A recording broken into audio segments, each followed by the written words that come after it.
Arthur sold his house to pay for his surgery. He asked his daughter for a room. She said, "Dad, Julian says you are a burden." That night, he slept in a shelter. The next morning, a black Cadillac Escalade stopped in front of the shelter. A man in a suit grabbed his wrist, looked him dead in the eye, and said, "I finally found you. There is someone you need to meet. A dying billionaire refused to sign his will without seeing you. We're glad to have you here." Follow Arthur's story until the end and comment the city you're watching from so we can see how far his journey has reached. Arthur never thought the words, "You are a burden," could cut deeper than a surgeon's scalpel, but his daughter, Evelyn, proved him wrong. The heavy door of the Cadillac Escalade closed with a soft, solid thud, instantly silencing the chaotic noise of the downtown streets. Inside the cabin, the air was pristine, carrying the faint scent of expensive leather and subtle cologne. Arthur sat rigidly in the plush seat. He clutched his small plastic bag of belongings against his chest, careful not to press too hard against the fresh surgical incision that still throbbed with a dull, relentless ache. His worn jacket, carrying the stale odor of the crowded shelter and institutional disinfectant, felt like a harsh violation of the immaculate vehicle. The man in the tailored suit settled into the seat opposite him. He smoothed his tie, his movements precise and practiced. He introduced himself as James, a senior legal counsel acting on behalf of a very private client. Arthur did not immediately respond. Decades of working as a maritime dock foreman had taught him the value of silence. He possessed the quiet, observant nature of a patriarch who had seen countless storms and knew better than to speak before understanding the wind. He simply looked at James, his sharp eyes studying the lawyer with a steady, calculating gaze. James cleared his throat, clearly unaccustomed to such profound silence from a man who had just been pulled from the gutter. He explained that they were heading to a highly secured private medical facility on the outskirts of the city. According to James, the man waiting for Arthur had spent a vast fortune and several decades searching for him. Arthur listened without a flicker of panic or desperate hope. He had just been discarded by his own flesh and blood. The betrayal from Evelyn had severed his capacity for naive expectations. If a dying billionaire wanted to see him, Arthur would look the man in the eye and hear him out, but he would not beg, and he would certainly not grovel. As the vehicle glided effortlessly through the city traffic, Arthur watched the gray, depressed neighborhoods fade away, replaced by towering glass skyscrapers and impeccably manicured boulevards. His physical pain flared up, a sharp reminder of his mortality, but he controlled his breathing. He refused to show weakness. James offered him a bottle of chilled mineral water, but Arthur politely declined with a slight shake of his head. He did not want comfort. He wanted answers. The journey lasted 45 minutes before the Cadillac turned onto a secluded, tree-lined avenue that seemed to belong to an entirely different world. The vehicle approached a massive wrought iron gate flanked by stone pillars. Heavily armed security guards in immaculate uniforms stepped forward. James simply rolled down his window and offered a brief nod. The guards recognized the vehicle instantly, stepping back and saluting as the heavy gates swung open. The estate beyond the gates was staggering in its magnitude. It was not merely a hospital. It was a fortress of healing built for the untouchable elite. The driveway wound through acres of lush, vibrant gardens, leading up to a towering structure of glass and white marble that gleamed under the morning sun. There were no flashing ambulance lights, no chaotic emergency room entrances, and no crowds of anxious relatives. There was only absolute, pristine silence and the intimidating aura of limitless wealth. The Cadillac came to a smooth halt beneath a grand portico. Two attendants in crisp white uniforms immediately stepped forward to open the doors. Arthur stepped out onto the polished granite driveway. The morning air was crisp, but the chill did not bother him. He stood tall, despite the pulling sensation in his chest and the sheer exhaustion weighing on his bones. He looked at the massive glass doors of the institute, realizing the gravity of the threshold he was about to cross. James stepped out beside him, gesturing respectfully toward the entrance. He noted Arthur's threadbare clothes and the cheap plastic bag, but there was no pity in the lawyer's eyes, only a deep, unspoken reverence. James knew exactly who Arthur was, even if Arthur himself did not yet understand. They walked through the sliding glass doors into a lobby that resembled the grand hall of a royal palace rather than a medical facility. Crystal chandeliers cast a warm, golden light across the marble floors. Original oil paintings adorned the walls, and the quiet hum of central air conditioning was the only sound that dared to interrupt the stillness.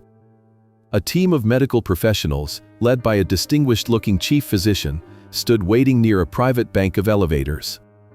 They did not look at Arthur with the disdain he had received from his son-in-law. They looked at him as if he were royalty returning from exile.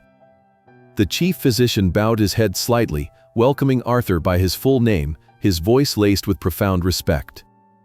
Arthur absorbed the scene with a cold, analytical mind.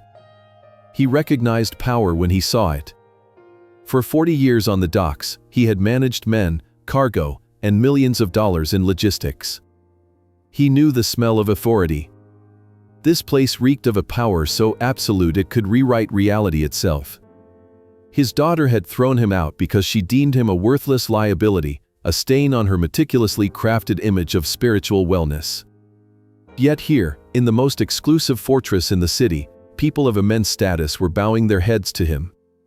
James guided Arthur into the private elevator, swiping a black keycard that illuminated the highest button on the panel. The doors slid shut, sealing them inside a quiet metal box that began to ascend rapidly toward the penthouse suite. Arthur watched the floor numbers tick upward, his expression unreadable. He did not know the name of the dying man waiting at the top, nor did he know what this billionaire wanted from a discarded, sick old man. But as the elevator climbed higher, leaving the streets and the shadows far below, Arthur felt a strange, chilling clarity wash over his mind. He was no longer a victim seeking shelter. He was walking into the heart of an empire, and he was ready to face whatever truth awaited him at the summit. The elevator doors slid apart with a silent grace, revealing a sprawling penthouse suite that felt more like a sovereign sanctuary than a hospital ward. Floor-to-ceiling windows offered a commanding, panoramic view of the sprawling metropolis below. The city looked small from this vantage point, a mere grid of concrete and glass beneath the gray morning sky. The air inside the suite was cool, heavily filtered, and smelled faintly of expensive antiseptic and aged cedar. Security personnel in dark suits stood at discreet intervals, their postures rigid, their eyes scanning Arthur with professional detachment. James gestured for Arthur to follow, leading him down a wide corridor lined with dark mahogany paneling. At the end of the hall, two heavy oak doors stood open. James paused at the threshold, nodding respectfully before stepping aside to let Arthur enter alone. Arthur walked into the vast room. Despite his surgical wound protesting with every step, his posture remained unbroken. The center of the room was dominated by an intricate array of medical monitors, intravenous drips, and oxygen tanks, all surrounding a large motorized bed. Sitting upright against a mountain of white pillows was the man who had summoned him. Victor Sterling was 90 years old. His body was withered, his skin pale and stretched thin over prominent cheekbones, mapping a lifetime of ruthless decisions and relentless ambition. A clear plastic tube provided oxygen to his nostrils, and the rhythmic beeping of a heart monitor underscored the fragility of his physical state. Yet, despite the undeniable reality of his approaching death, Victor did not project an ounce of weakness. He possessed the terrifying aura of a true patriarch, a man who had built empires and crushed adversaries with a mere flick of his wrist. His eyes, a piercing and icy shade of gray, were entirely alive. They locked onto Arthur the moment he crossed the threshold. The silence in the room was heavy and dense with unspoken tension. Victor scrutinized Arthur from head to toe. The dying billionaire took in the cheap faded jacket, the plastic bag gripped tightly in Arthur's calloused hands, and the visible stiffness in his chest from the recent surgery. It was an intimidating, calculating gaze designed to strip away pretenses and expose any hidden greed or fear. Most men would have shifted uncomfortably or lowered their eyes under such a microscopic examination.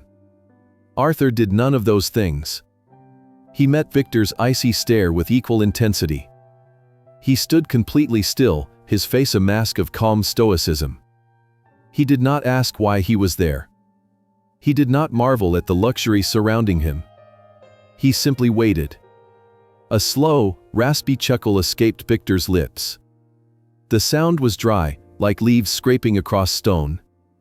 He reached out with a trembling hand, pressing a button to silence an alarm on one of the machines. His voice, when he finally spoke, was barely more than a harsh whisper, yet it carried an undeniable weight of absolute authority. He noted that Arthur did not look like a man who had just lost everything. He noted that Arthur stood like a king surveying a newly conquered territory, not a beggar asking for alms. Arthur kept his voice even and deliberate. He replied that a man's worth was not determined by where he slept, nor by the clothes on his back. He stated that he had worked the maritime docks for 40 years, managing cargo and surviving bitter winters, and that he had learned long ago not to fear wealth or the men who wielded it.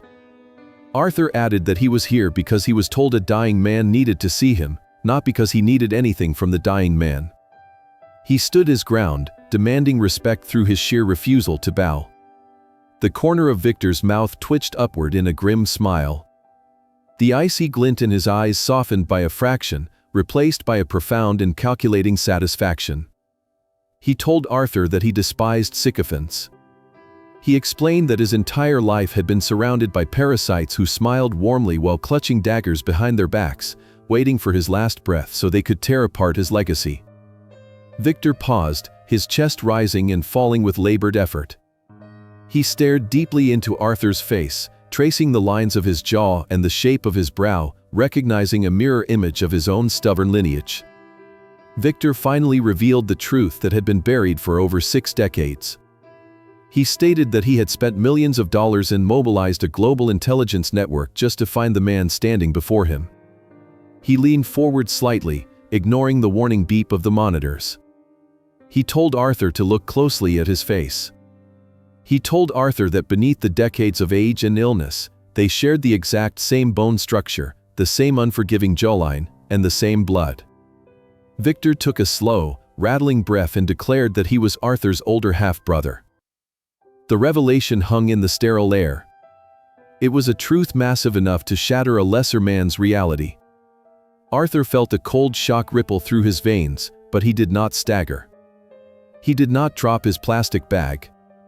His rational mind immediately began processing the pieces of the puzzle, connecting his fragmented childhood memories with the immense power sitting on the hospital bed.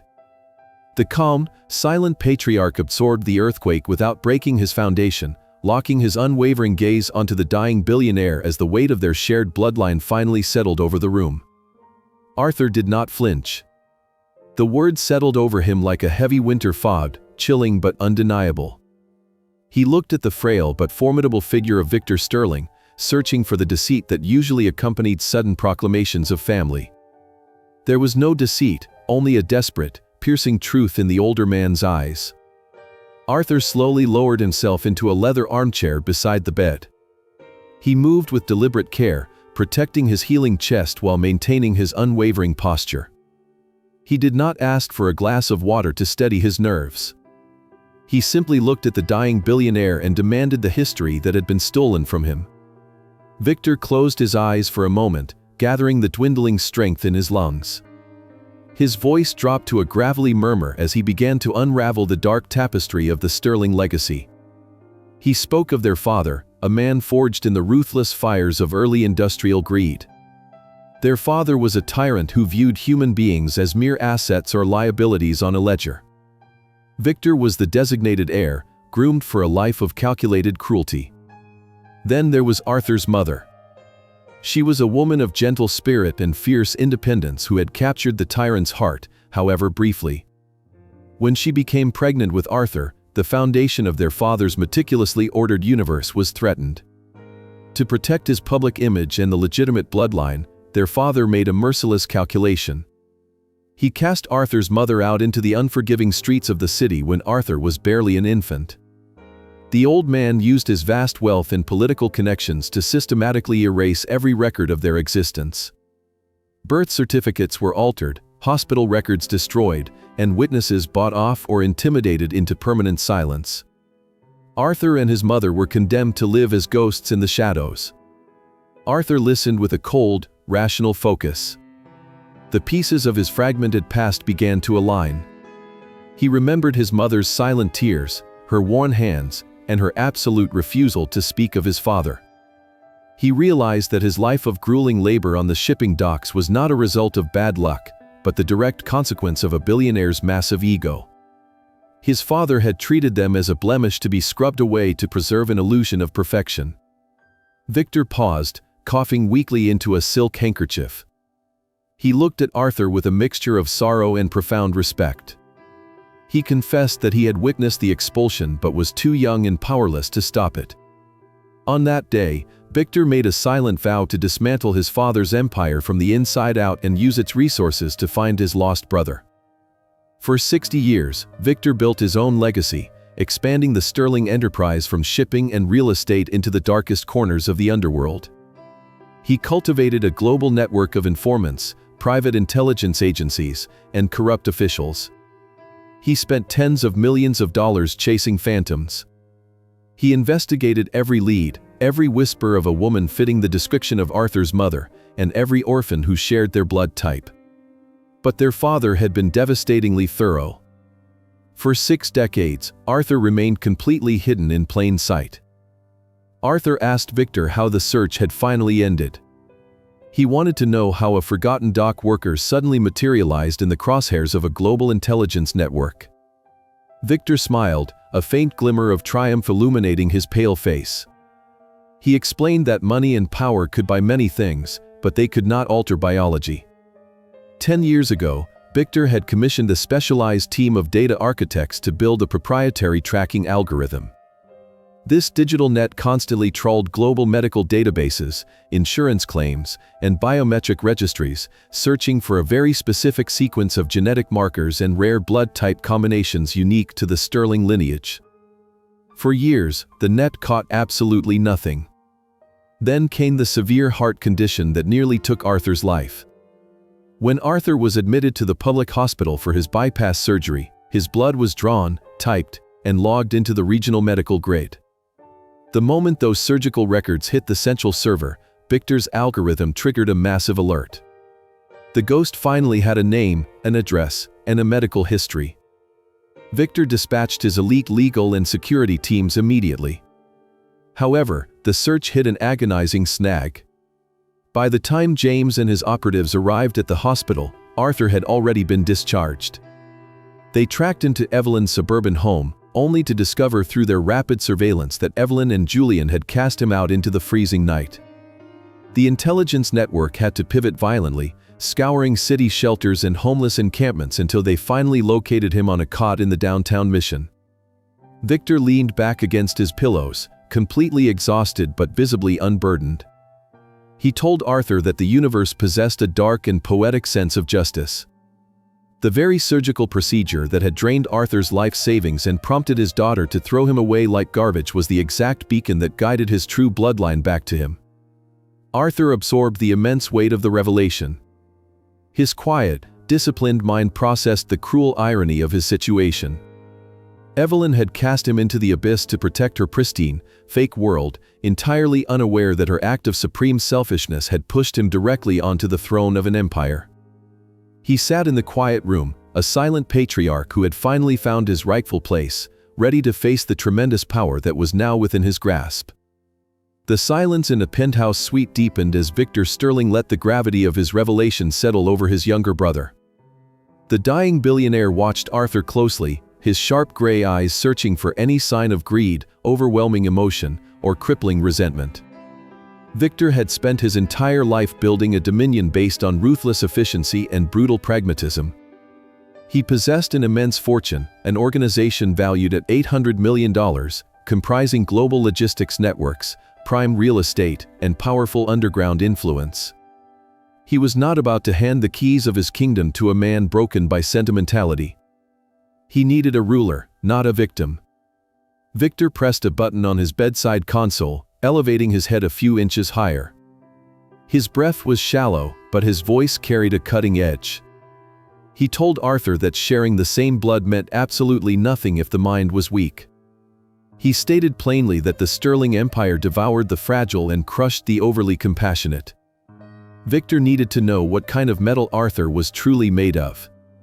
He asked Arthur a direct, uncompromising question. He demanded to know exactly what Arthur felt when his own flesh and blood cast him out into the freezing winter night. Victor wanted to know if Arthur harbored a burning desire for vengeance, or if he wept in the dark, begging the universe for a mercy that did not exist. Arthur remained seated in the leather chair, his posture as solid as an ancient oak. He did not react to the provocation in Victor's tone. He looked out the floor-to-ceiling windows at the sprawling city below, gathering his thoughts with the methodical precision of a man who had spent decades organizing chaos on the docks. When he finally spoke, his voice was deep, resonant, and entirely devoid of bitterness. Arthur explained that anger was a luxury for those who could afford to waste their energy on illusions. He told Victor that his daughter, Evelyn, did not truly hate him. Her actions were not born of malice, but of a pathetic, desperate devotion to her own ego. He described how Evelyn had built a fragile fortress of fake spirituality and wellness, a perfect public image she worshipped above all else. His sickness and his poverty were simply inconvenient truths that threatened to crack her beautiful mirror. Arthur stated that Evelyn was completely enslaved by the illusion of her own perfection. She used words like healing and boundaries to justify profound selfishness. Arthur turned his steady gaze back to the dying billionaire. He declared that to seek revenge against a person trapped in an illusion was a fool's errand. He felt no desire to punish her, nor did he feel the need to beg for her love. When she closed her door on him, Arthur simply accepted the reality of the situation. He walked into the freezing snow because the cold air of the truth was far superior to the suffocating warmth of a lie. He survived the shelter because he knew his own worth was not dictated by the people who failed to recognize it. He possessed a quiet, unshakable sovereignty over his own mind. Victor listened to this philosophy with absolute stillness. The rhythmic beeping of the heart monitor seemed to slow, matching the deliberate cadence of Arthur's words. For a long time, the old patriarch said nothing. He simply stared into the eyes of his brother, peeling back the layers of Arthur's soul. Victor had spent decades interacting with politicians, cartel bosses, and corporate sharks. He had seen every variation of human greed and deception. Yet, in Arthur, he saw something incredibly rare and infinitely more dangerous. He saw absolute emotional discipline. He saw a man who could not be manipulated by guilt, flattered by praise, or broken by betrayal. A deep, resonant cough shook Victor's frail body, but a look of profound satisfaction illuminated his pale features. He reached a trembling hand toward the bedside table and pressed a silver call button. Within seconds, James stepped into the room, carrying a thick leather portfolio. Victor gestured weakly toward the lawyer. He commanded James to present the final documents. James opened the portfolio and laid a stack of heavy, watermarked papers on the rolling tray over the bed. It was the master will. It detailed the immediate and absolute transfer of the entire Sterling organization, all liquid assets, offshore accounts, and corporate holdings to Arthur. The sum was staggering, a total of $800 million in verifiable wealth, alongside an unquantifiable amount of systemic power. Victor picked up a gold fountain pen. His hands shook violently, but his will remained ironclad. He looked at Arthur one last time, his gray eyes burning with a fierce, dying light. He told Arthur that the Empire required a leader with a cold head and a heart that had already survived being crushed. Victor declared that Arthur had passed the final test. With a sudden, forceful burst of energy, Victor pressed the pen to the paper and signed his name, permanently severing his own ownership and placing the crown upon the head of the silent dock worker. The transfer was complete. Arthur was no longer a discarded father. He was the undisputed master of the Sterling Empire. Victor Sterling passed away quietly 3 days after signing the master will. His death sent silent shockwaves through the highest echelons of the city. The funeral was held on a secluded hillside reserved entirely for the Sterling family lineage. Heavy, relentless rain washed over the polished black umbrellas of the attendees. These were not grieving friends paying their final respects.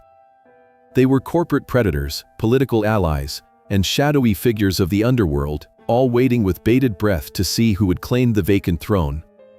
Arthur stood at the very edge of the open grave. He wore a bespoke black suit commissioned by James, the immaculate fabric completely concealing the healing surgical wound on his chest. He refused the umbrella offered by a security guard. He let the cold rain fall freely on his face, his posture unbroken, his expression carved from ancient stone. He watched the heavy mahogany casket lower into the dark earth, feeling a profound, quiet respect for the powerful brother he had only known for a few fleeting hours. Arthur did not weep. He simply stood as a silent monolith, absorbing the weight of the legacy that now rested squarely upon his shoulders. Following the burial, the true trial of succession began. The highest-ranking members of the Sterling organization convened in the grand boardroom of the private estate. The cavernous room was lined with dark wood paneling and dominated by a massive marble table. 12 men and women sat in high-backed leather chairs. They were financial sharks, logistics barons, and syndicate operators accustomed to feeding on weakness. When Arthur walked into the room accompanied by James, the atmosphere grew instantly dense with hostility and calculation. They looked at the former dock worker with thinly veiled skepticism. They saw an aging stranger, an unknown entity who had miraculously inherited a global empire worth $800 million. James stood at the head of the table and formally introduced Arthur as the sole heir and absolute director of the Sterling enterprise. A heavy, suffocating silence followed the legal announcement. Then, a sharp-suited executive named Marcus leaned forward, resting his elbows on the marble surface. Marcus managed the highly lucrative international shipping division and had long believed himself to be the natural successor to the dying patriarch. He offered Arthur a condescending, predatory smile. Marcus stated that managing a local dock was vastly different from navigating the lethal complexities of a global syndicate. He suggested, with a tone dripping in false respect, that Arthur should step back, enjoy a generous allowance, and allow the experienced board to handle the actual operations of the empire. Arthur did not sit down. He did not raise his voice, nor did he show a single flicker of intimidation. He walked slowly around the perimeter of the enormous marble table. His footsteps were heavy and deliberate, echoing ominously in the quiet room. He drew upon 40 years of commanding hardened laborers, corrupt union bosses, and ruthless smugglers on the unforgiving waterfront. He knew that true authority did not require shouting or empty threats. True authority was an absolute, unyielding gravity. Arthur stopped directly behind Marcus. The entire room held its collective breath. Arthur placed his large, calloused hands on the back of the executive's leather chair. He spoke in a voice that was low, calm, and terrifyingly steady. He recounted precise details about the shipping division. He mentioned a specific discrepancy in the quarterly tonnage reports from the eastern ports, a highly classified anomaly he had discovered while reviewing the financial files James had provided the night before. Arthur explained that on the docks, a discrepancy of that massive size meant someone was either hopelessly incompetent or quietly siphoning millions in profits. He leaned down slightly, his voice dropping to a lethal whisper, and asked Marcus exactly which category he fell into. The condescending smile vanished from the executive's face instantly. The color drained from his cheeks as panic set in. The rest of the board members shifted uncomfortably in their seats, suddenly realizing that the old man possessed a razor-sharp intellect and a terrifying, immediate grasp of their most guarded operations. Arthur walked past the trembling executive, moving to the head of the table, and finally took his rightful seat. He looked at the 12 powerful individuals, his icy gaze locking onto each of them one by one, stripping away their arrogance. Arthur declared that he had survived freezing winters, decades of crushing labor, and the ultimate betrayal of his own blood. He stated firmly that he did not fear any of them, nor did he need their permission to rule. He demanded absolute transparency, ruthless efficiency, and unquestioning loyalty from that second forward. He warned them that anyone who mistook his silence for weakness would be systematically removed and permanently replaced without a single warning. The room fell into absolute submission. The predators recognized the true alpha. The transfer of power was seamless and absolute. Arthur claimed the throne, gripping the vast network of global cash flow and underground influence with a cold, unbreakable hand. After the absolute subjugation of the corporate board, James escorted Arthur out of the towering glass headquarters. The black Cadillac Escalade waited at the curb. They drove in silence away from the financial district, heading toward the sprawling hills where the true heart of the Sterling legacy resided. The main Sterling estate was a colossal stone mansion hidden behind acres of dense ancient oak trees. Arthur stepped out of the vehicle and looked up at the towering spires and heavy iron balconies. He was now the master of this fortress, yet the vast wealth felt distant, secondary to the quiet weight in his chest. James did not lead him to the grand dining room or the master suite. Instead, the lawyer guided Arthur up a wide marble staircase and down a long, secluded corridor on the third floor. The hallway was dimly lit and completely silent. At the very end of the corridor stood a heavy wooden door. James stopped a few feet away. He reached into his coat pocket, pulled out a tarnished brass key, and handed it to Arthur.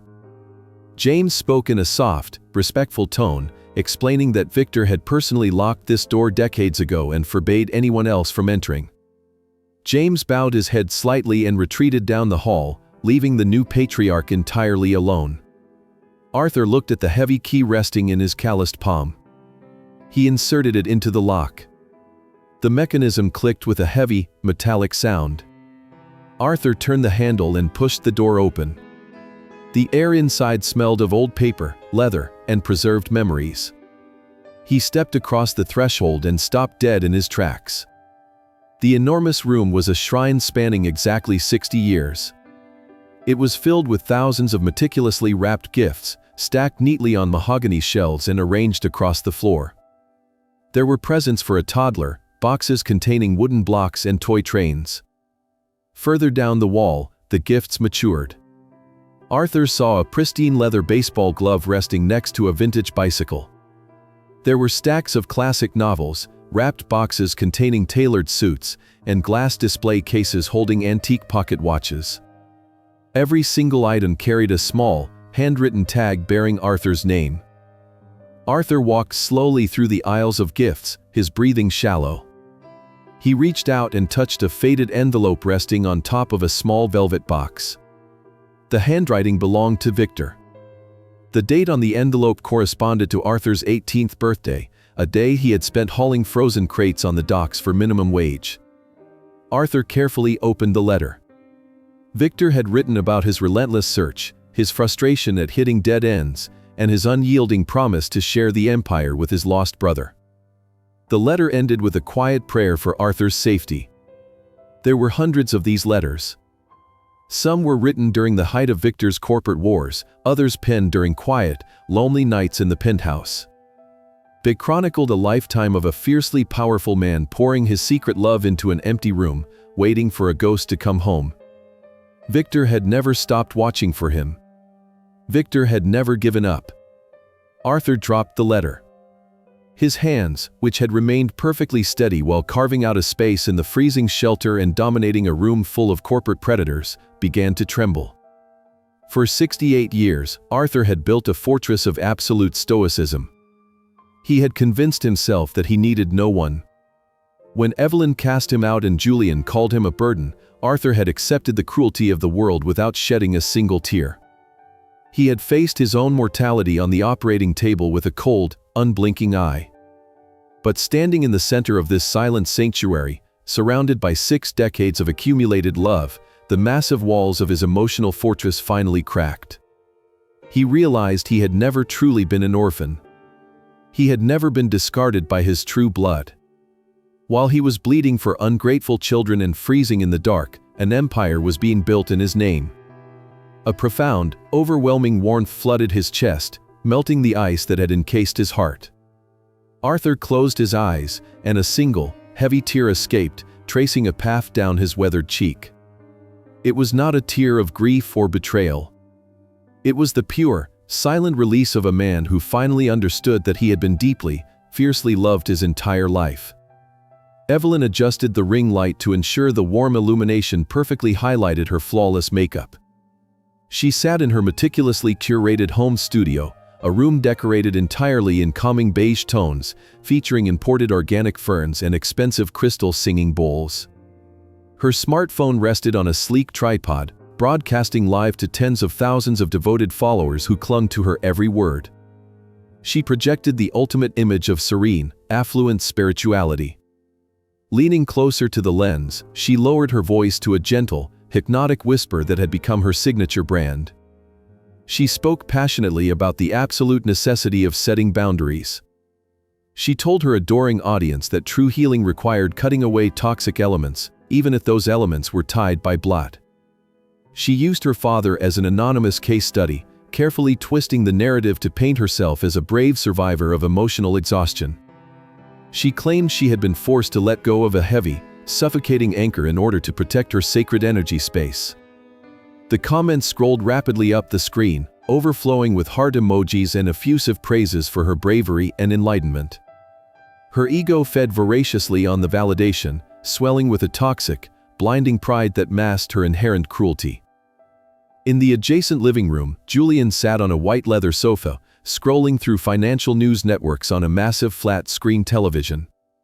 As a financial broker, he tracked market fluctuations obsessively, his mind focused entirely on profit margins and high-level networking opportunities.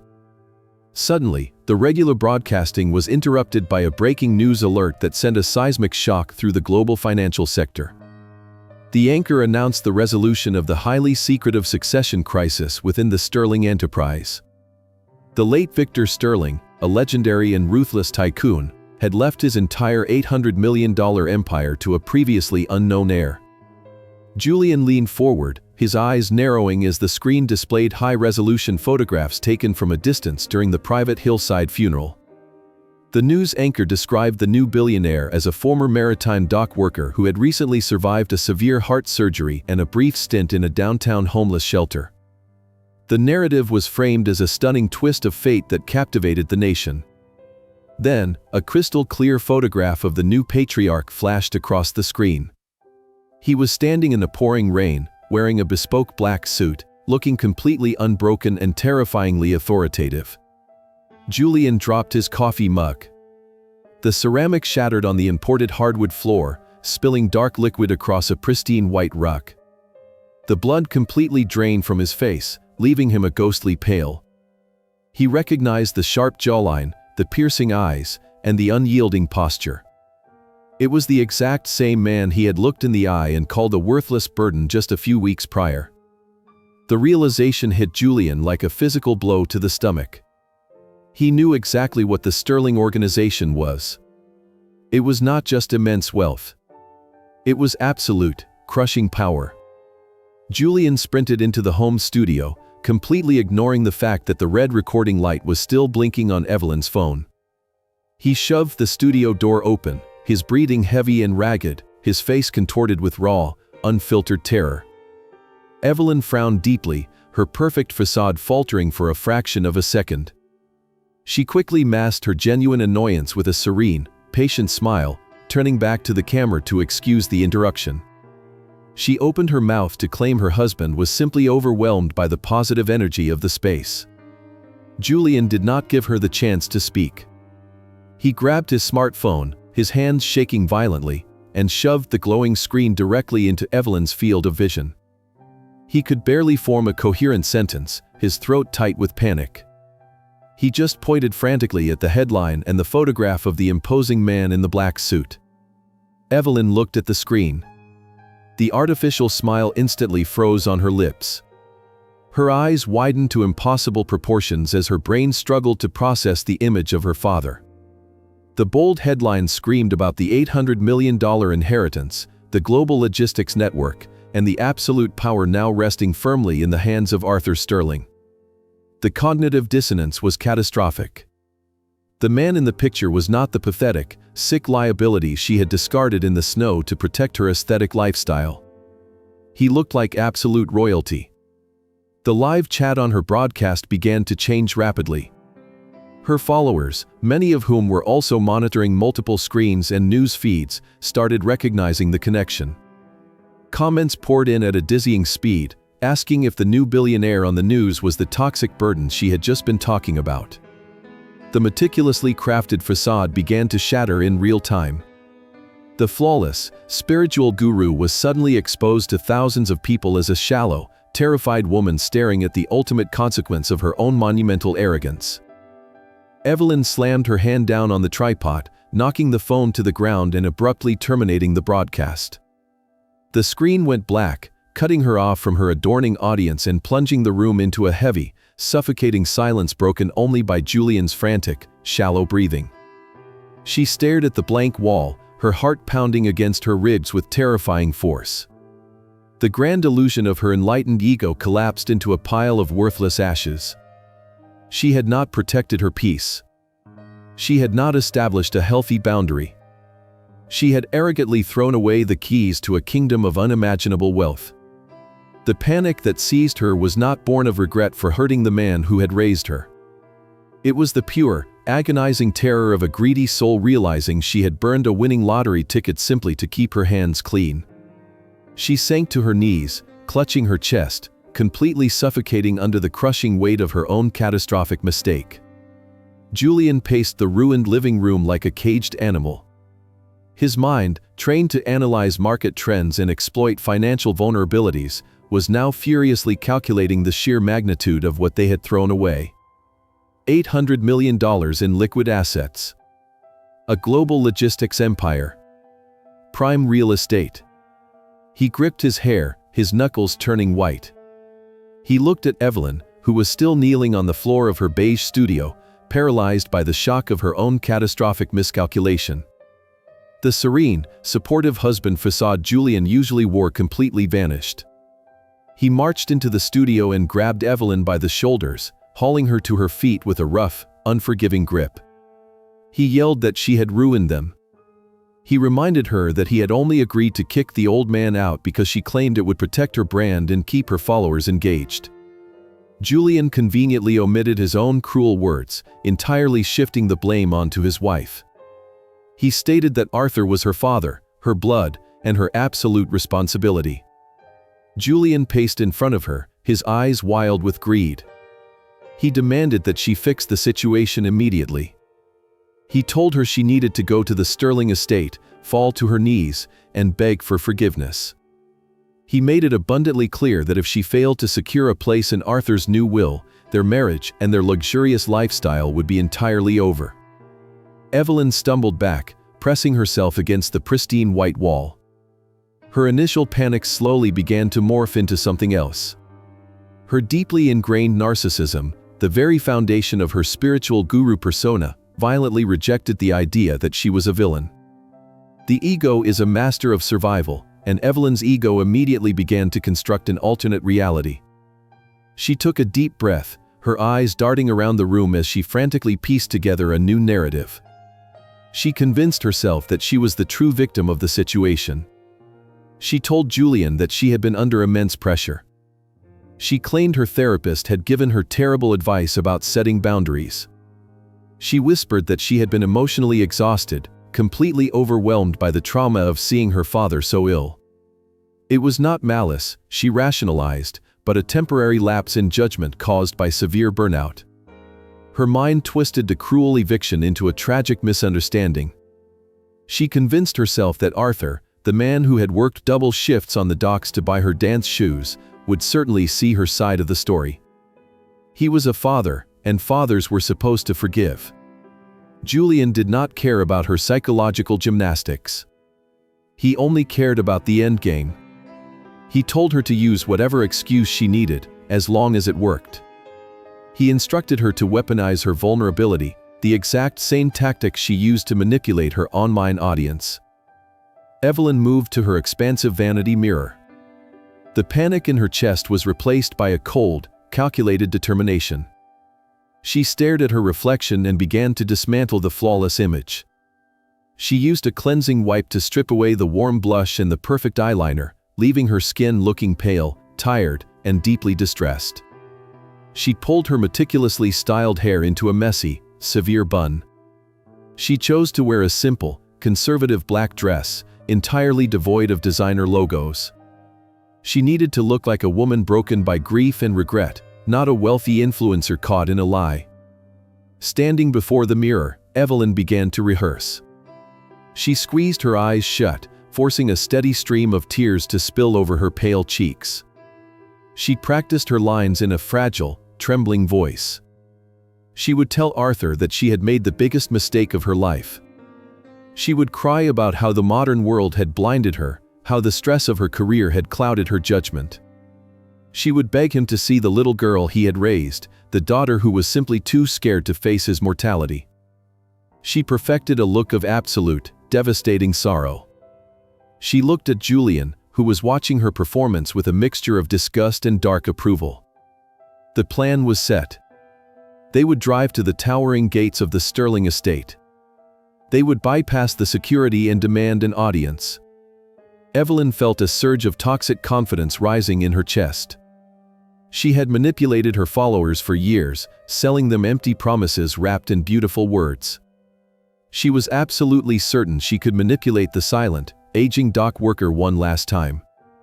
She grabbed her keys, entirely unaware that the man waiting for her in the shadows of the mansion was no longer the forgiving father she remembered, but an unyielding patriarch completely immune to the illusions of her ego. The silver sedan glided through the towering iron gates of the Sterling estate, the tires crunching softly against the pristine white gravel driveway. Evelyn sat in a passenger seat, her hands tightly gripping her simple black purse, her face fixed in the pale, sorrowful expression she had practiced extensively in front of her vanity mirror. Beside her, Julian was gripped by an intense, nervous energy. His fingers tapped erratically against the steering wheel as he looked out the window.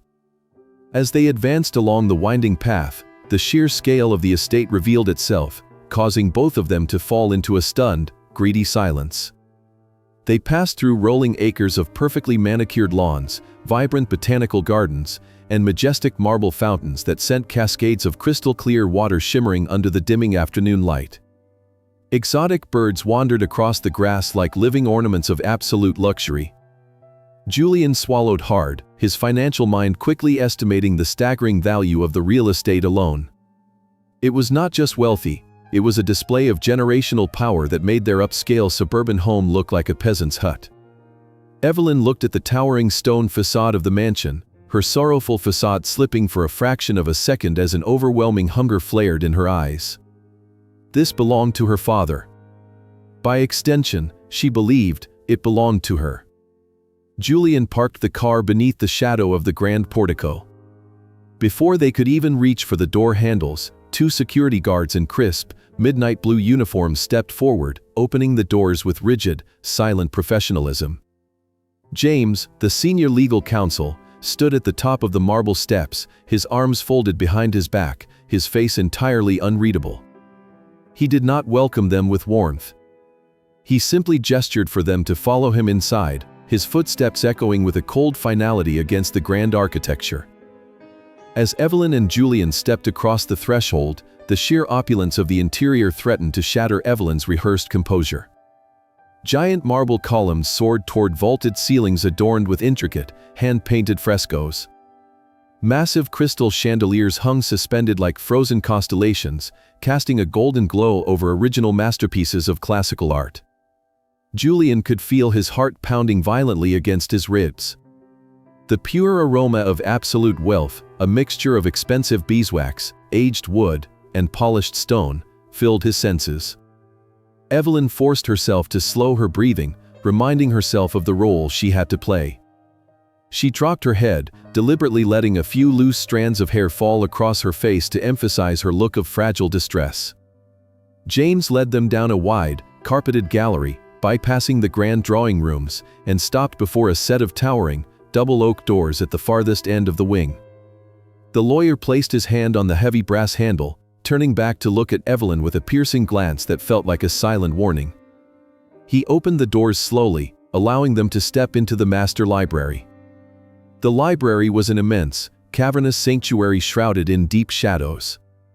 Towering shelves filled with thousands of leather-bound volumes stretched all the way to the ceiling, creating a fortress of ancient knowledge. The only light in the room came from a low, crackling fireplace and a single green-shaded desk lamp that cast long, dramatic silhouettes across the dark Persian rugs. The air was heavy, warm, and entirely still. Sitting in a massive, high-backed leather-winged chair near the hearth was Arthur Sterling. The transformation was total, yet his core essence remained entirely unbroken. Gone was the defeated, exhausted old man who had stood on their porch with his belongings crammed into a cheap hospital bag. Arthur wore a perfectly tailored dark charcoal suit that emphasized his broad shoulders and commanding stature. His silver hair was neatly groomed, and his large, calloused hands rested calmly on the carved armrests of the chair.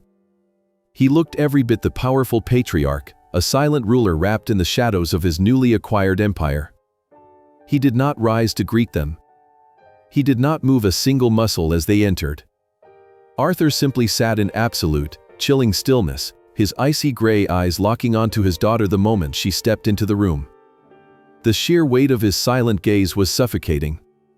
It immediately stripped away the frantic, greedy energy that Julian and Evelyn had brought with them, replacing it with a tense, ominous quiet. Arthur was completely prepared for the theatrical display his daughter was about to perform. His mind was perfectly calm, his intellect razor-sharp, and his heart safely guarded behind an impenetrable wall of absolute reality. He remained motionless, waiting for the first act of the illusion to begin. Evelyn took a trembling step forward. Her knees buckled slightly, executing a perfectly calculated display of overwhelming emotional collapse. She let out a ragged sob that echoed loudly against the towering bookshelves of the grand library. She moved toward Arthur, her hands outstretched in a pleading gesture, desperately looking for the warm, forgiving embrace she had taken for granted her entire life. She fully expected the loving father she had known to leap from his chair, to wipe away her tears, and to tell her that everything was forgiven. Arthur did not move. He did not extend his arms. He did not offer a single word of comfort. He simply observed her approach with the detached interest of a scientist watching an unpredictable and highly volatile chemical reaction. Seeing the invisible wall of his posture, Evelyn stopped a few feet away. She sank to her knees on the intricate Persian rug, burying her face in her hands. The tears flowing down her cheeks were entirely real, but they were born of pure panic and overwhelming greed, not genuine remorse. She lifted her head, making sure her intentionally smudged mascara was clearly visible, and began her carefully rehearsed monologue. She whispered his name, her voice cracking under the weight of her feigned sorrow. She begged him to believe her, claiming that she had been living in an absolute nightmare of guilt since the very night he walked out of her door. She cried that the separation had shattered her soul. Arthur slowly reached out and picked up a delicate porcelain teacup resting on the small wooden table beside his leather chair. He brought it to his lips, taking a slow, deliberate sip of the warm liquid. The gentle clink of the cup returning to its saucer cut through the heavy air of the library, sharp as a piece of broken glass. He offered absolutely no verbal response. He just stared at her with icy, unblinking gray eyes.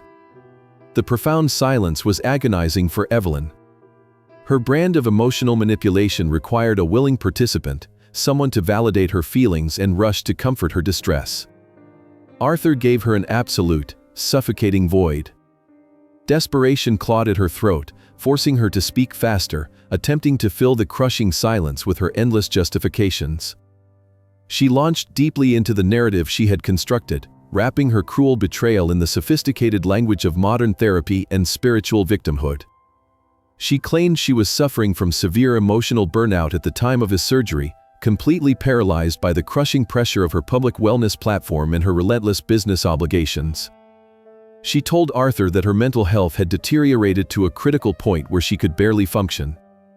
She even shifted the direct blame to a medical professional, sobbing that her personal therapist had diagnosed her with severe compassion fatigue and strictly advised her to establish impenetrable personal boundaries. She clutched the fabric of her simple black dress, telling her father that she was completely lost and manipulated by her own unhealed trauma. She stated that experts told her if she did not protect her sacred energy space, she would suffer a total mental collapse. She cried that when she asked him to leave, it was not because she lacked love for him. It was because her mind was entirely broken. She claimed she had convinced herself that Julian and she were simply incapable of providing the healing, serene environment a recovering heart patient desperately needed.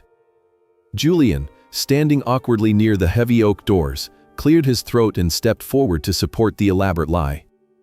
He put a hand over his heart, adopting a somber, deeply apologetic expression. He told Arthur that he had failed miserably as a son-in-law. He claimed his actions were driven by a desperate need to protect his wife from a total nervous breakdown. Julian bowed his head in a display of false humility, stating that he would carry the immense shame of his terrible judgment until the end of his days, and that he was praying constantly for the opportunity to make amends to the Sterling family. Arthur looked from the weeping daughter kneeling on the floor to the somber financial broker standing behind her. The performance was technically flawless. A month ago, Arthur might have believed the tears. He might have felt a sharp twinge of guilt for being the alleged source of his daughter's emotional collapse. But the man sitting in the shadows of the library was no longer the naive dock worker desperate for familial connection. He was the sovereign master of the Sterling legacy, his mind sharpened by the absolute truth he had discovered in the secret room filled with 60 years of birthday gifts.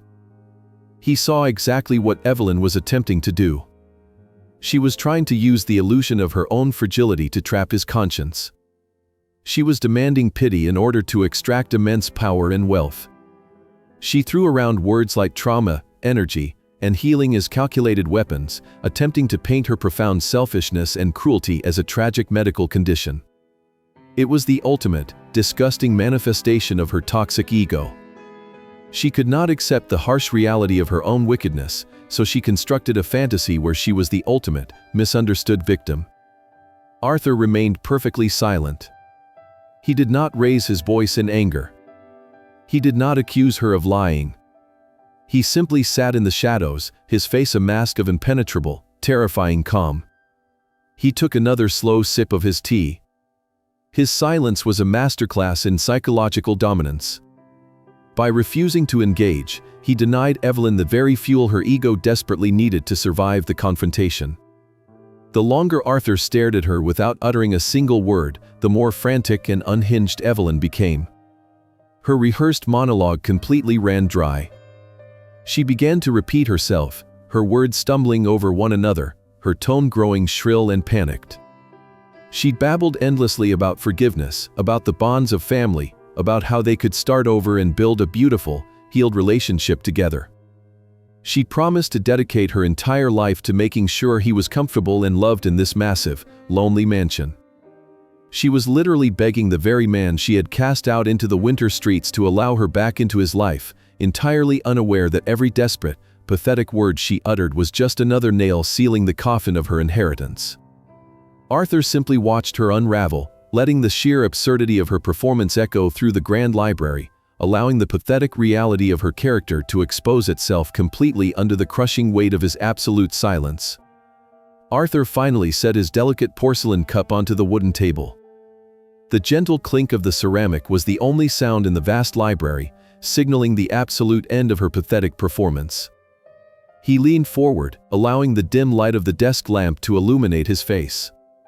His expression held no anger, no sorrow, and no pity. It was a face carved from glacial ice. When he finally broke his silence, his voice was not raised, yet it resonated with a heavy, crushing authority that seemed to pin Evelyn directly to the intricate patterns of the Persian rug. He told her that her theatrical display was flawless. He acknowledged her absolute mastery over the modern vocabulary of victimhood. Then, Arthur reached out and picked up a sleek black tablet resting near his lamp. With a single, deliberate movement, he slid the device across the polished surface of his desk, stopping it just inches from where Evelyn knelt. The high-resolution screen was glowing brightly in the dark room. Arthur commanded her to look. Evelyn hesitated, her chest heaving with panicked breaths, before forcing her tear-stained eyes to focus on the illuminated display. The screen showed a crystal-clear surveillance video. The angle was unmistakable. It was the front porch of her own suburban home, captured on the exact night she had cast him out. The audio played with terrifying clarity. She heard her own voice, completely devoid of any sorrow, emotional burnout, or spiritual fatigue. The voice on the recording was cold, sharp, and dripping with annoyance as she told her recovering father to figure it out on his own. She watched her digital reflection close the heavy front door, the deadbolt clicking shut with a finality that echoed through the silent library. Evelyn gasped, instinctively recoiling from the screen as if it were a venomous snake. But Arthur did not let her escape. He tapped the screen once, bringing up a new document. A series of detailed financial statements and transaction records materialized. Arthur narrated the timeline with the ruthless, surgical precision of a seasoned prosecutor. He pointed out that exactly 14 hours after she claimed to be entirely paralyzed by a severe mental collapse, her premium credit card was charged for an imported designer handbag and a booking for an exclusive coastal spa retreat. He read the exact amount aloud, a staggering sum of $18,000. He noted in a voice completely devoid of emotion that she had authorized this luxury purchase at the precise moment he was standing in a freezing alleyway, waiting in line for a bowl of watery soup at the downtown shelter. Julian instinctively took a large step backward toward the heavy oak doors, his breath catching in his throat. The Sterling Global Intelligence Network had mapped every single second of their hypocrisy. There was no shadow left for them to hide in. Arthur looked down at his daughter. He proceeded to dismantle her grand illusion piece by piece. He told her plainly that he did not hate her for being greedy. Greed was a very common, very predictable human failing, one he had witnessed 1,000 times among the hardened men on the shipping docks. He stated that what he truly despised was her absolute cowardice. He condemned her for cloaking her malicious selfishness in the sacred, beautiful language of healing and spiritual wellness. He told Evelyn that she was an empty vessel, a parasite who fed voraciously on the empathy and validation of others while possessing absolutely none herself. He stripped away her entire identity, exposing the fact that her brand, her online following, and her pristine public image were all built on a foundation of profound moral rot. She did not protect her peace, he explained. She only protected her vanity. Arthur leaned back into the shadows of his leather-winged chair, preparing to deliver the final, fatal blow to her massive ego. He looked at her with eyes that held the terrifying weight of absolute truth. He echoed the exact words she had used to justify throwing him away. He stated that she was entirely right about one crucial concept. It was absolutely necessary to establish firm, impenetrable boundaries to protect oneself from toxic influences. Arthur declared that he was finally taking her professional advice. He was setting a permanent boundary. He told her that her lies, her manipulation, and the toxic illusion of her ego would never be permitted to cross the threshold of his life ever again. The tablet screen timed out and went completely black, perfectly mirroring the sudden, total darkness that had just descended upon Evelyn and her desperate ambitions. Her carefully constructed mask shattered into a million irreparable pieces, leaving only the terrified, trembling face of a woman who had just stared into the mirror of undeniable reality and found a monster staring back. The absolute finality of Arthur's words hung in the suffocating air of the library. Evelyn remained frozen on the Persian rug, her eyes wide with a horrific realization. The pristine image she had projected to the world had been entirely incinerated, leaving nothing but the undeniable truth of her own greed. She could not speak. Her throat constricted as a new, profound panic seized her lungs. Julian saw the absolute collapse of his wife and realized the $800 million fortune was slipping through their fingers permanently. The financial broker within him, the man who calculated human relationships entirely as profit and loss margins, snapped under the immense pressure. The facade of the deeply apologetic son-in-law evaporated instantly. His face flushed with a sudden, violent rage. He took a furious step toward the center of the room, raising a threatening finger toward the man sitting in the leather-winged chair. Julian raised his voice, abandoning all pretense of respect. He shouted that Arthur could not do this to them. He threatened to go to the press, to drag the Sterling name through the mud, and to expose the new billionaire as a cruel, vindictive old man who abandoned his only child. Julian demanded a massive financial settlement, claiming that as legal family, they were legally entitled to a substantial portion of the vast estate. His voice echoed harshly against the ancient wooden shelves, a desperate, pathetic attempt to reclaim control through sheer intimidation. Arthur did not even blink. He did not shift his weight in the chair. He simply kept his icy gray eyes fixed on the raging financial broker. Before Julian could take another aggressive step, the shadows near the heavy oak doors shifted. Two imposing security operatives in midnight blue suits moved with terrifying speed and precision. They closed the distance in mere seconds. One guard gripped Julian by the shoulder, twisting his arm behind his back with a practiced, forceful motion that elicited a sharp gasp of pain from the broker. The other guard stood firmly between the couple and the patriarch, his hand resting casually near his waist. Julian struggled against the iron grip, his expensive suit wrinkling as he gasped for air. He looked at Arthur, expecting to see fear or hesitation. Instead, he found a bottomless reservoir of cold authority. Arthur shifted his gaze to James, who had been standing silently near the entrance the entire time, observing the miserable display with professional detachment. Arthur spoke in a measured, resonant tone that filled the grand library. He instructed his senior legal counsel to initiate the immediate and permanent severance of all familial and legal ties between himself and Evelyn Vance. He commanded that the master will be updated that very evening, explicitly stating that neither Evelyn nor Julian would ever receive a single fraction of a cent from the Sterling Empire. He detailed that there would be no trust funds, no final settlements, no quiet payouts, and no parting gifts. He made it perfectly clear that they were entirely written out of his history. Evelyn finally found her voice. It was not the soothing, hypnotic whisper of a spiritual guru, nor the calculated sob of a victim. It was a raw, primal shriek of pure devastation. She crawled a few inches across the rug, reaching her trembling hands toward the man she had so casually thrown away just a few weeks prior.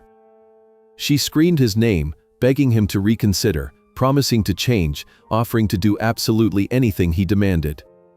She cried out that she was his flesh and blood, his only daughter, his only family. Arthur looked down at her. His expression remained carved from glacial ice. He told her that blood was nothing more than a biological coincidence when it completely lacked loyalty and basic human decency. He stated that the daughter he had raised, the little girl he had worked double shifts on the frozen docks to support, had died a very long time ago. He told Evelyn that the woman kneeling on the floor was a complete stranger, a hollow parasite he had no interest in feeding ever again. He turned his gaze to the security personnel. With a subtle, dismissive flick of his wrist, he issued his final command. He ordered the guards to remove the trespassers from his property. The operatives hoisted Evelyn from the floor, completely ignoring her frantic, hysterical thrashing. Julian was marched toward the exit, his face pale with the terrifying realization that his elite social standing and his luxurious future were entirely destroyed. Evelyn shrieked wildly as she was dragged backward toward the heavy oak doors. She clawed at the air, her perfectly manicured nails grasping at the empty space. Her voice broke as she hurled insults, desperate pleas, and frantic apologies all mixed into a chaotic symphony of total defeat. Arthur sat motionless in the shadows. He took a slow breath, listening to the fading sounds of his daughter's helpless screams echoing down the long marble gallery outside.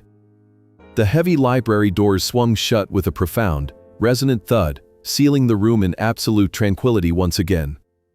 The boundary had been firmly established. The toxic illusion of her ego had been permanently banished from his kingdom. Arthur picked up his porcelain cup, taking a final sip of his tea in the serene silence, completely at peace with the ruthless justice he had just delivered. The changing of the seasons brought a cold, crisp autumn to the city, but the atmosphere within the towering glass headquarters of the Sterling Enterprise had never been warmer or more rigorously disciplined. Months had passed since the agonizing severance in the Grand Library. Arthur Sterling had solidified his absolute control over the $800 million empire. He purged the executive board of its most corrupt parasites, replacing them with sharp, loyal minds who understood that the new patriarch valued silent efficiency over arrogant boasting. However, accumulating more wealth held absolutely no appeal for a man who had spent 40 years breaking his back on the maritime docks. He possessed the ultimate power, and he intended to wield it to rewrite the brutal rules of the society that had so casually discarded him. Sitting in his penthouse office overlooking the sprawling metropolis, Arthur reviewed a massive portfolio of real estate holdings with James. His sharp gray eyes locked onto a series of abandoned industrial zones, ancient brick warehouses, and defunct shipping yards located on the forgotten edges of the city districts. They were rotting monuments to corporate greed, left to decay when profit margins shifted overseas. Arthur did not see worthless ruins. He saw the foundation for a profound mechanism of restorative justice. He commanded James to immediately halt any plans to sell the land to commercial developers. Instead, Arthur ordered the total liquidation of several highly lucrative offshore accounts to fund the largest philanthropic initiative the city had ever witnessed. He established the Sterling Foundation. It was not designed to be a sterile charity that stripped the vulnerable of their remaining pride. Arthur envisioned a sanctuary for those who had been cast aside by their own blood. He directed legions of architects and construction crews to transform the empty factories into vibrant residential communities specifically built for abandoned seniors. The cold concrete floors were replaced with warm hardwood. The collapsed roofs were opened up to create massive glass atriums filled with sunlight and indoor botanical gardens. The facilities included top-tier medical clinics, physical therapy centers, and expansive workshops where the elderly could practice their lifelong trades. Arthur was building a fortress of dignity for the exact type of people his daughter had deemed a toxic burden. He was creating genuine healing, a stark contrast to the shallow, aesthetic illusions his daughter had peddled to the world.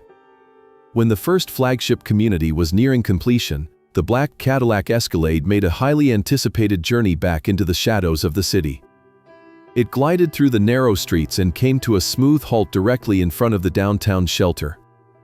This was the exact same cracked pavement where Arthur had stood shivering and bleeding just a year prior.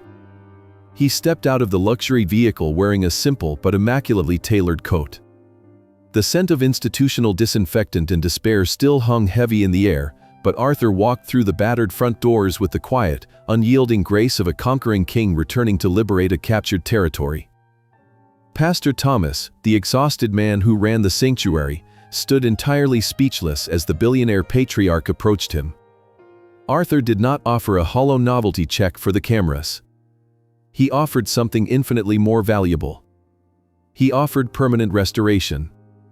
Arthur asked the pastor to gather the men who had slept in the cots adjacent to his during his darkest nights. He remembered the grizzled veteran who had shared a thin blanket to keep the freezing drafts away from Arthur's surgical wound. He remembered the former mechanic who had offered him half of a stale bread roll. When the bewildered men assembled in the dimly lit hall, Arthur looked them directly in the eye. He did not look down on them with pity. He looked at them with the deep, unspoken respect of a fellow survivor. He told them that his new residential communities required leadership from men who truly understood the crushing weight of rock bottom. He offered them positions as facility managers, groundskeepers, and peer counselors. He provided them with massive salaries, comprehensive medical benefits, and permanent housing within the sunlit walls of the foundation. He was not just giving them a place to sleep. He was giving them absolute authority over their own lives. The transformation was staggering. Men who had been rendered completely invisible by society were suddenly handed the keys to a thriving, wealthy community.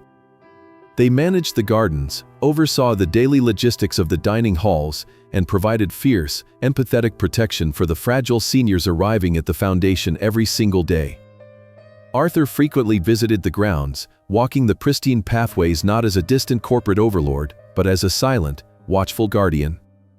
He had taken the immense, terrifying power accumulated by Victor Sterling's ruthless underworld empire and forged it into an unstoppable engine of compassion. The former dock worker had risen from the absolute gutter to the very pinnacle of the elite world, proving that the most magnificent leaders are not born in golden palaces, but forged in the freezing, unforgiving shadows of the abyss. Exactly 1 year had passed since the bitter confrontation in the Grand Library. It was Christmas Eve, and a heavy, relentless snow covered the city in a thick blanket of absolute white. The Sterling estate glowed like a beacon of warmth against the freezing dark. Inside the grand halls, the air was filled with the joyous laughter of the elderly residents and former shelter companions Arthur had brought into his new foundation. They were celebrating a season of love, surrounded by a chosen family forged from shared survival and genuine mutual respect. Out in the freezing wind, standing just beyond the towering wrought iron gates of the estate, was a solitary figure shivering violently in a thin, worn coat. Evelyn Vance had lost absolutely everything. The devastating revelation of her profound hypocrisy had completely incinerated her wellness brand. Her millions of adoring followers turned into a vicious, unforgiving mob overnight, abandoning her the very second the beautiful mask of her spirituality slipped. Julian, the calculating financial broker who evaluated human lives entirely on profit margins, saw that the Sterling fortune was permanently out of reach. He filed for divorce less than 2 months later, stripping away their shared assets and leaving her drowning in legal debt and absolute ruin. Evelyn gripped the freezing iron bars of the gate with bare, trembling hands. She looked through the ornate metalwork at the golden light spilling from the massive windows of her father's home. She could see the silhouettes of people moving inside, sharing warm meals and embracing one another. It was a kingdom built on genuine compassion, a paradise she had casually thrown away to protect a shallow, pathetic illusion. The biting winter wind pierced through her ragged clothes, chilling her to the bone. It perfectly mirrored the exact freezing misery she had forced upon her recovering father just 1 year ago. High above the frozen grounds, standing on a private marble balcony, Arthur Sterling looked down at the lonely figure in the snow. He wore a thick wool sweater, a steaming cup of cider resting in his calloused hand. His sharp gray eyes easily recognized his daughter. He watched her shoulders shake as she wept bitterly into the freezing night. A year ago, the sight of his child in such desperate pain would have broken his heart completely. But the man standing on the balcony was a patriarch forged in the fires of absolute truth. He felt no burning hatred, nor did he feel the naive, destructive urge to rescue her from the consequences of her own supreme arrogance. Arthur knew that opening those iron gates would only feed the toxic parasite of her ego once again. True healing, the kind she had falsely preached about for years to manipulate others, required standing in the bitter cold and facing the undeniable, brutal reality of her own reflection. He looked down at her with a gaze that was profoundly compassionate yet terrifyingly rational. He did not call the security guards to chase her way into the dark, but he did not reach for the gate release button either. He simply stood in the quiet snowfall, allowing the absolute weight of her karma to finally settle over her shoulders. After a long moment of silent observation, the silent patriarch turned his back to the winter night and walked slowly inside, returning to the genuine warmth of the people who truly valued his soul. The story of Arthur Sterling proves that immense wealth does not change the core of a human being. It merely acts as a powerful magnifying glass, burning away the illusions we construct. When the beautiful mask of the ego falls, the only thing that remains is the true, undeniable value of a naked soul. Evelyn learned the hardest lesson of all. She realized that treating people as disposable burdens will eventually leave you standing alone in the freezing dark, staring at a beautiful paradise you locked yourself out of. Thank you for joining us on this incredible journey.